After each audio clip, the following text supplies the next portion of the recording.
आज की इस वीडियो में हम लोग क्लास 12 के इंग्लिश का जो चैप्टर्स पढ़ता है, जो प्रोज सेक्शन पढ़ता है, उसमें लेखक का नाम, लेखक का जन्म और किस चैप्टर में कौन लेखक है उसको ट्विकली मैं आपको याद कराऊंगा। मतलब मान लो इंग्लिश का जो प्रोज सेक्शन, देखो इंग्लिश का जो चैप्टर जो किताब है उसमें दो सेक्शन बटा हुआ है, एक प्रोज का एक पोएट्री का, मतलब एक निबंध और कहानी का, और दूसरा का कविता का। तो कविता वाले के पार्ट 2 में लेकर चलेंगे, पार्ट 1 है। इसमें हम लोग चैप्टर्स का नाम, चैप्टर्स के नाम का लेखक कौन है और साथ में वो लेखक का जन्म कब हुआ है, उनका मृत्यु कब हुआ है। ये क्वेश्चन नहीं भी तो कम से कम 8 से 10 नंबर का आपके एग्जाम में आते हैं, ठीक है ना। मतलब 5 नंबर तो ऐसा देता है आपको मिलाने के लिए, और ऑब्जेक्टिव में नहीं भी क्वेश्चन आपको लड़ेगा, यहां से बता रहा हूं तो 10 से 15 नंबर के आसान से लड़ेंगे, तो 15-20 नंबर आसानी से इसको लेकर चलिए। क्योंकि किस चैप्टर में कौन लेखक है, उनका जन्म कब हुआ है, उनका मृत्यु कब हुआ है, ये कई बार क्वेश्चन करता है। देखो सबसे पहला जो चैप्टर है प्रोज सेक्शन का, उसका नाम है इंडियन सिविलाइजेशन एंड कल्चर। क्या नाम है? Indian civilisation and culture. अब इसके लेखक कौन है बाबू, हमको याद ही नहीं है, तो बाबू बस आपको इतना याद होना चाहिए, इंडियन सिविलाइजेशन एंड कल्चर। इसका हिंदी आपको पता होना चाहिए, बस नहीं भी पता तो जान लीजिए। देखो इंडियन सिविलाइजेशन एंड कल्चर का मतलब होता है भारतीय सभ्यता एवं संस्कृति। क्या है? इंडियन भारतीय, सिविलाइजेशन सभ्यता, कल्चर संस्कृति। तो इंडियन सिविलाइजेशन एंड कल्चर का हिंदी होता है भारतीय सभ्यता एंड संस्कृति। तो भारतीय सभ्यता और संस्कृति यानी भारतीय सभ्यता सोचिए है तो है क्या, तो भारतीय सभ्यता दुनिया में सबसे महान है। क्या है? महान है। भारतीय सभ्यता के जैसा किसी भी देश में चल जाएंगे सभ्यता नहीं मिलेगा। यहाँ का संस्कार और किसी अन्य देश का संस्कार देखिए बहुत भिन्न मिलेंगे। तो कहने का मतलब भारतीय सभ्यता महान है। तो महान से वर्ड आ रहा है महात्मा, महा से महात्मा, महान में ना महा से महात्मा। इसका मतलब इंडियन सिविलाइजेशन कल्चर का लेखक कौन है? महात्मा गांधी है। कौन है? महात्मा गांधी। कैसे याद करेंगे इंडियन सिविलाइजेशन कल्चर के लेखक कौन है, कैसे याद करेंगे? तो बस हिंदी करना है। इंडियन सिविलाइजेशन एंड कल्चर का हिंदी होता है भारतीय सभ्यता एवं संस्कृति। तो भारतीय सभ्यता क्या है? महान है। तो महान में महा आ रहा है, तो महा से महात्मा गांधी हो जाएगा। यानी महात्मा गांधी का जन्म कब हुआ था? इंडियन सिविलाइजेशन कल्चर का लेखक कौन है? महात्मा गांधी, ठीक है ना। अब देखो महात्मा गांधी का जन्म कब हुआ था, कई बार पूछता भी है महात्मा गांधी का जन्म कब हुआ था। देखो महात्मा गांधी 6-9 के चक्कर में बाबू नहीं रहते थे, सीधी सी बात है। किसके चक्कर में? तो 6-9 के चक्कर में नहीं रहते थे। इसका मतलब इनका जन्म 1869 ईस्वी में हुआ। कब? 69 ईस्वी में। क्यों? क्योंकि 6-9 के चक्कर में नहीं रहते थे, तो 6-9 इसका मतलब इसका जन्म कब हुआ? 1869 में। अब इनका मृत्यु अगर आपको याद करना है तो कुछ नहीं, महात्मा गांधी के 4 बेटे हरिलाल, मणिलाल, रामदास, देवदास। हरिलाल, मणिलाल, रामदास, देवदास। यानी महात्मा गांधी के कितने बेटे? 4 बेटे। और 4 का दुगुना कर दो कितना हो जाएगा? 8 हो जाएगा। 4 का दुगुना करेंगे बाबू कितना हो जाएगा? 8 हो जाएगा। 4 का दुगुना करेंगे 8 होगा, यानी 48। यानी इनका मृत्यु जो हुआ था ना 1948 में। कितना? 1948 में। देखो ये ट्रिक बता रहा हूँ, बस ट्रिक बता रहा हूँ, ट्रिक से आपको याद करना है, ठीक है ना। एक वर्ड समझिए, इंडियन सिविलाइजेशन एंड कल्चर का लेखक कौन? बस इसका हिंदी पता होना चाहिए। इंडियन सिविलाइजेशन मतलब भारतीय सभ्यता, तो भारतीय सभ्यता क्या है? महान है। तो महान में महा आ रहा है, तो महा से महात्मा हो जाएगा, यानी महात्मा गांधी। यानी इंडियन सिविलाइजेशन एंड कल्चर का लेखक कौन? महात्मा गांधी। यानी Indian civilisation and culture is written by ... कौन? महात्मा गांधी। इनका जन्म कब हुआ? तो महात्मा गांधी 6-9 के चक्कर में नहीं रहते थे, 1869।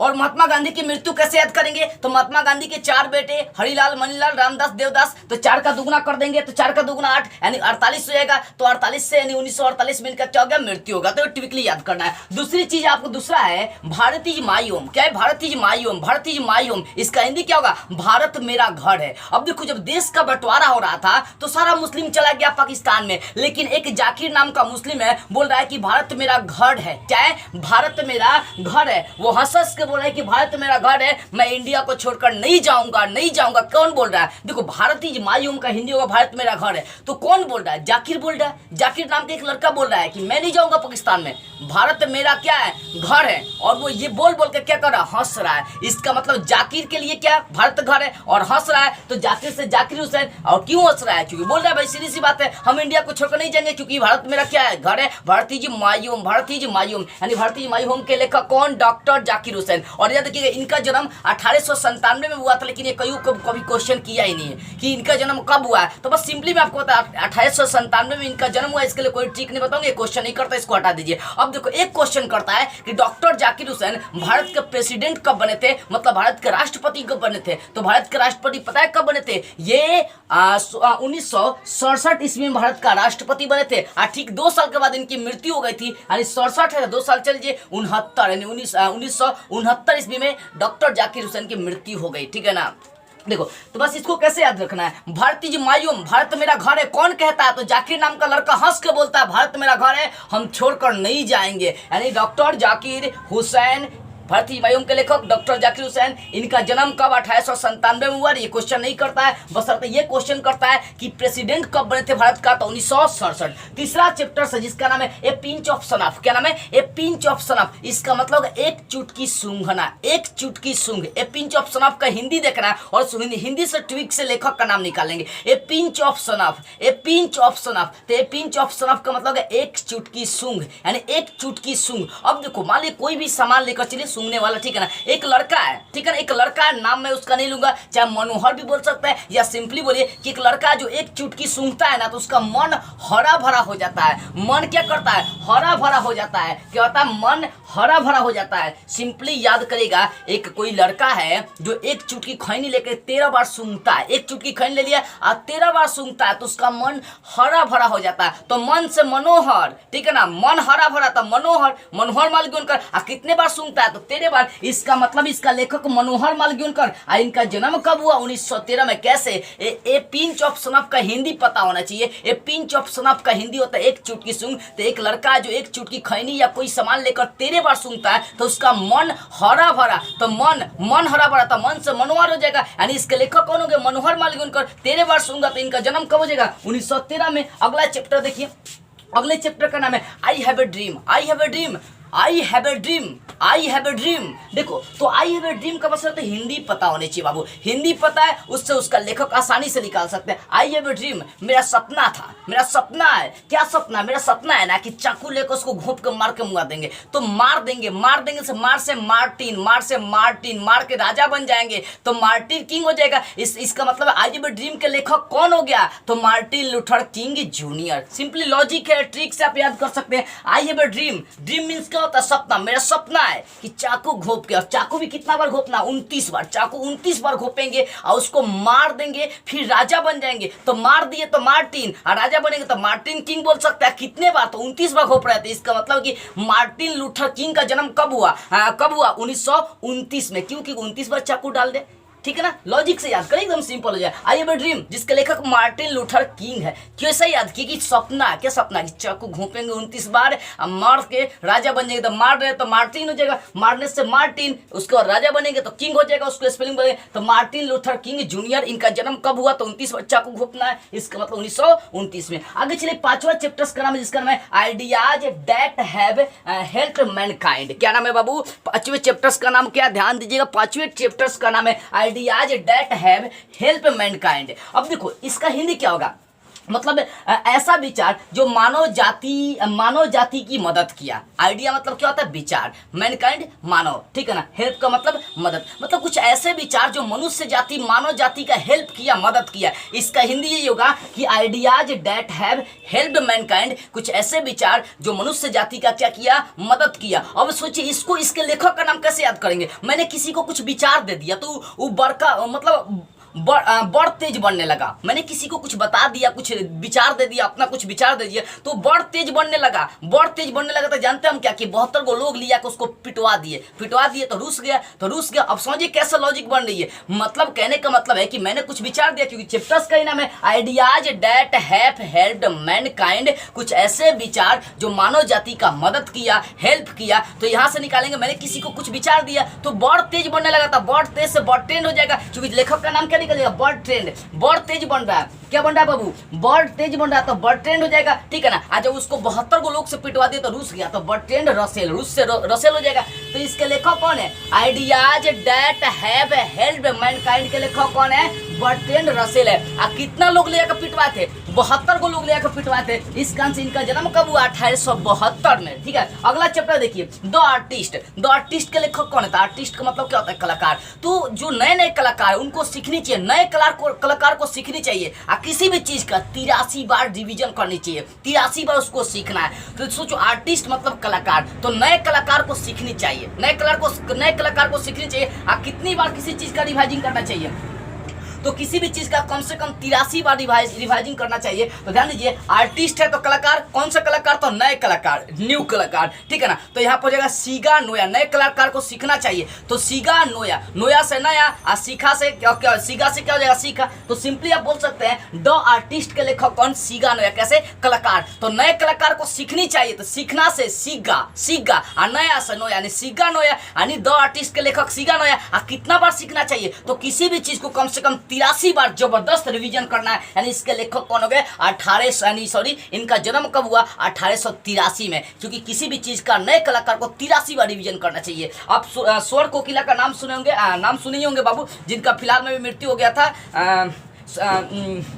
लता मंगेशकर का, ठीक है ना। तो कैसे उनका आवाज इतना सुंदर हो गया था, बुढ़ारी में भी उनका आवाज एकदम मतलब आकर्षित करने वाला था। कैसे, क्योंकि किसी भी चीज का जबरदस्त और बहुत ज्यादा वो रिवीजन करती थी, गाने से पहले उस गाने को कई बार रिवीजन करती होगी। तो कहने का मतलब क्या है कि आप कलाकार हैं तो नए कलाकार को सीखनी चाहिए, लेकिन कितना बार, 83 बार। तो द आर्टिस्ट के लेखक सीगा नोया कितना बार, तो 83 बार। इनका जन्म कब, 1883। आगे a child is born, a child is born, 7वें चैप्टर्स का नाम है a child is born, a child is born. यानी बोल सकते एक बच्चे का जन्म, एक बच्चे का जन्म, चाहे एक बच्चा पैदा होता है, इसका हिंदी से ही निकालना है, ठीक है ना। ए चाइल्ड इज बॉर्न। अब देखो एक बच्चा है, एक बच्चा है, इसको लॉजिकली बता रहा हूँ, इसका निगेटिव पॉइंट अर्थ लेकर नहीं चलना है। ए चाइल्ड इज बॉर्न, एक बच्चा पैदा होता है, तो बोलना है यहाँ पर बस अपना दिमाग दौड़ाने के, एक बच्चा पैदा होता है तो जड़ से ही गिर जाता है, तो जड़ से गिर रहा है, तो जड़ से जर्मेन, गिर जाता है तो गिरीर, यानी जर्मेन गिरीर। कितने मिनट के बाद गिरता है, तो 39 मिनट के बाद गिरता है। इसका मतलब है कि इनके लेखक का जन्म कब हुआ,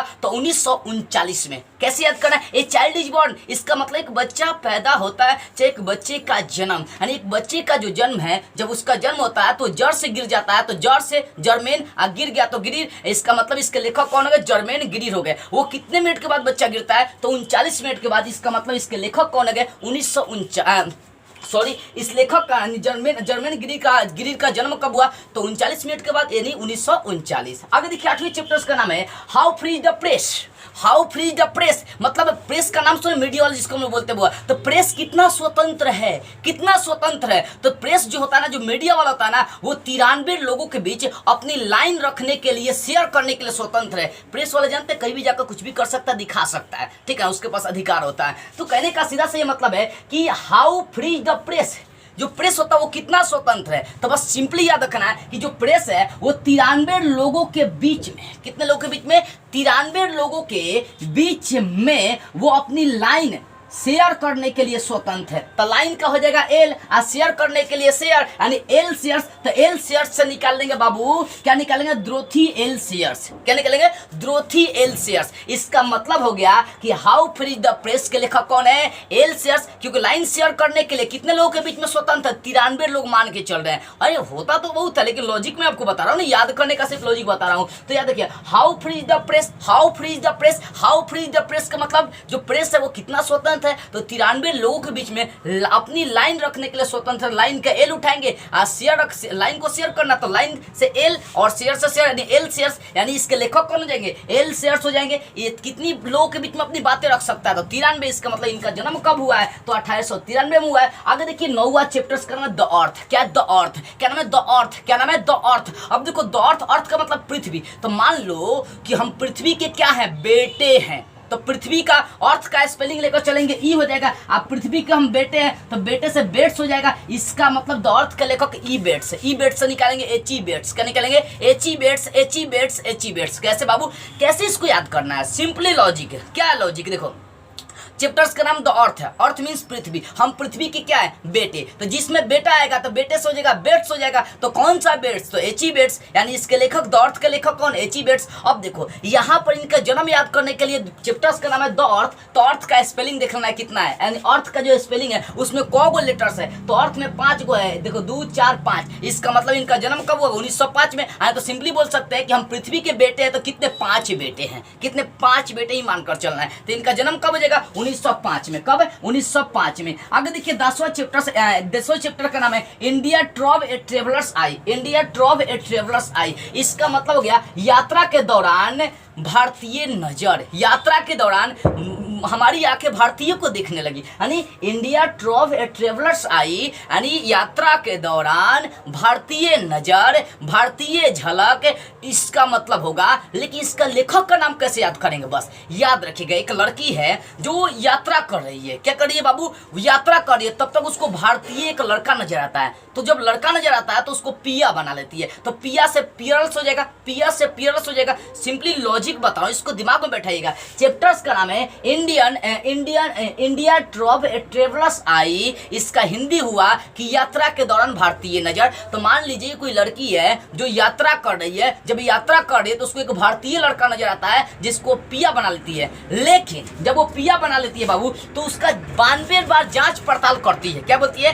92 बार जांच पड़ताल करती है, तो उसको अच्छा नहीं लगता है, तो बोलिए बक बक बक बक बोलती है, तो बाक से हो जाएगा बक हो जाएगा। देखो, यानी कहने का मतलब कि जब वो लड़की यात्रा कर रही है तब उसको एक भारतीय लड़का पसंद आता है जिसको पिया कहती है, तो पिया से हो जाएगा पियरल्स। अब पसंद नहीं आता है तो उसको बक बक कहती है, बक बक कहती है, तो बाक से बक हो जाएगा। यानी इसके लेखक हो जाएंगे पियरल्स एस बक। क्या हो जाएगा? पियरल्स एस बक। क्या हो जाएंगे? पियरल्स एस बक। अब कितने बार उसका जांच पड़ताल करती है? तो 92 बार। यानी लेखक का जन्म कब हुआ है? 1892 में। कब हुआ है? 1892 में। अब अंतिम चैप्टर जिसका नाम है ए मैरिज प्रपोजल।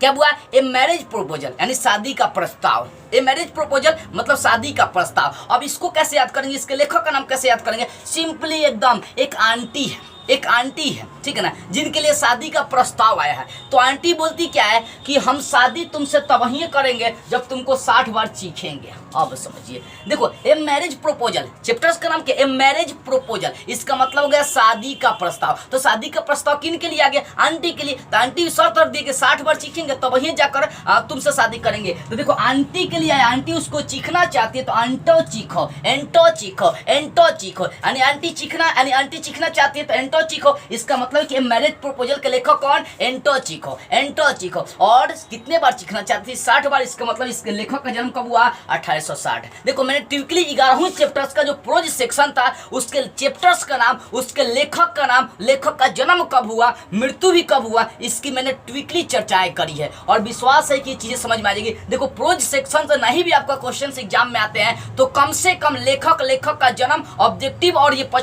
आपका मिलान करने वाला 15 नंबर के मिल जाएंगे यहाँ प्रोज सेक्शन से। तो बाबू फर्ज बनता है कि कम से कम ट्रिक से इसको याद रखें, क्योंकि हमारे बिहार के जो बच्चे होते हैं थोड़ा सा इंग्लिश में बहुत मजबूत होते हैं, इसी कारण से ट्रिकली हमें समझाना पड़ता है, ठीक है ना। तो इस वीडियो को देखिए और इसका कोई निगेटिव पॉइंट नहीं, अर्थ नहीं निकालना है, क्योंकि मैंने सिर्फ समझाने के लिए, याद कराने के लिए ट्रिक मैंने आपको दिया है, ठीक है ना। तो इस वीडियो को कुछ लोगों के पास शेयर किया जाए, क्योंकि आपके लिए तो काफ़ी मेहनत कर रहे हैं, क्योंकि हमें ये ट्रिक बनाने के लिए सोचना पड़ता है, थिंकिंग करना पड़ता है, तभी जाकर आपके लिए हम ट्रिक बना पाते हैं। जय हिंद।